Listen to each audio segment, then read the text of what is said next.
अस्सलाम वालेकुम मेरे सोने सोने चंद वर्गी व्यूवर्स, आपका किचन में खुशामदीद। मुझे लाइक करना, सब्सक्राइब करना और कमेंट करना मत भूलिएगा।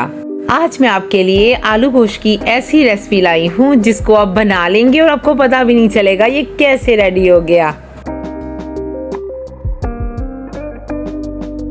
गोश्त बनाने के लिए 1 टीस्पून गरम मसाला, 3 मीडियम साइज़ के टमाटर, 1 टीस्पून सुरख मिर्च, साबुत मसाले, 1 टीस्पून भुना हुआ ज़ीरा, 1 टीस्पून नमक, 1 टीस्पून हल्दी, 3 से 4 अदद सब्ज़ मिर्चें, 1 टेबलस्पून लहसुन अदरक का पेस्ट, 1 टेबलस्पून खुश्क धनिया चाहिए। इसके अलावा मैंने 3 मीडियम साइज़ के प्याज लिए हैं जिनकी मैंने बारीक कटिंग कर ली है। हाफ़ केजी मैंने आलू लिए हैं जिनको मैंने कट कर लिया है। 3 पाव मैंने मटन का गोश्त लिया है। सबसे पहले मैंने कुकर लिया है, फ्लेम को मैंने मीडियम लो रखा है। इसमें मैंने हाफ़ कप ऑयल का ऐड किया है, साथ ही मैंने प्याज ऐड किए हैं और इनको मैंने थोड़ा सा गोल्डन ब्राउन किया है। जब आपके प्याज गोल्डन ब्राउन हो जाएंगे फिर हमने इसके अंदर गोश्त ऐड करना है और इसको 5 मिनट तक भूनना है। जब आपका गोश्त का कलर थोड़ा चेंज हो जाए फिर आपने इसमें लहसुन अदरक को पेस्ट को ऐड करना है।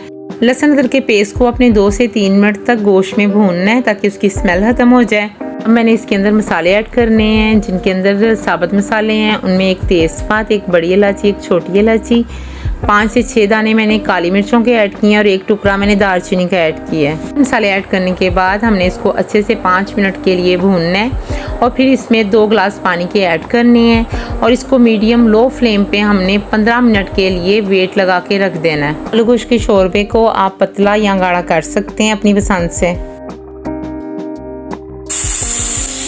गोश्त को पकते हुए 15 मिनट हो गए हैं। अब हम इसको चेक करते हैं कि कहाँ तक हमारा गोश्त है वो कुक हुआ है। माशाल्लाह गोश्त जो है हमारा बहुत अच्छे से कुक हो गया है।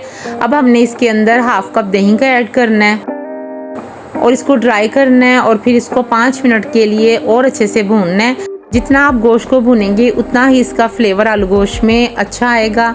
5 मिनट हो गए हमें गोश्त को भूनते हुए। अब हमने इसके अंदर आलू ऐड करने हैं और इसको मज़ीद और 5 मिनट के लिए भूनना है। आलू गोश्त सबके घर में पकने वाली डिश है। मैं इसके साथ नान पसंद करती हूँ और बहुत सारे लोग इसके साथ चावल पसंद करते हैं। आपने बताना है कि कौन कौन चावल पसंद करता है इसके साथ। अच्छा जी, भूनते हुए मैंने हाफ़ टीस्पून गरम मसाले का भूनते हुए ऐड किया और हाफ़ टीस्पून मैं एंड पे ऐड करूँगी जब मेरा आलू गोश्त बिल्कुल रेडी हो जाएगा। हमें भूनते हुए आलू गोश्त को 5 मिनट हो गए हैं और देखें इसका मसाला कितने ज़बरदस्त तरीके से बना है। अब मैंने इसके अंदर 2 गिलास पानी के ऐड किए हैं।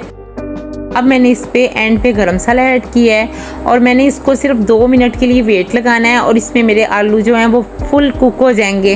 वेट को चलते हुए 2 मिनट हो गए हैं। अब मैं अपने आलू जो हैं वो चेक करती हूँ और माशाल्लाह से मेरे आलू गोश्त का शोरबा रेडी हो गया है। मैं डिश आउट करके दिखाती हूँ आपको। आलू गोश्त की गार्निशिंग के लिए मैंने थोड़ा सा हरा धनिया और हरी मिर्चें ऐड की हैं। ये देखें हमारे आलू कितने अच्छे से गले हैं। मैं आपको तोड़ के दिखाती हूँ। ये रही मेरे आलू गोश्त की फाइनल लुक। दुआ में याद रखिएगा। ओके, अल्लाह हाफिज़।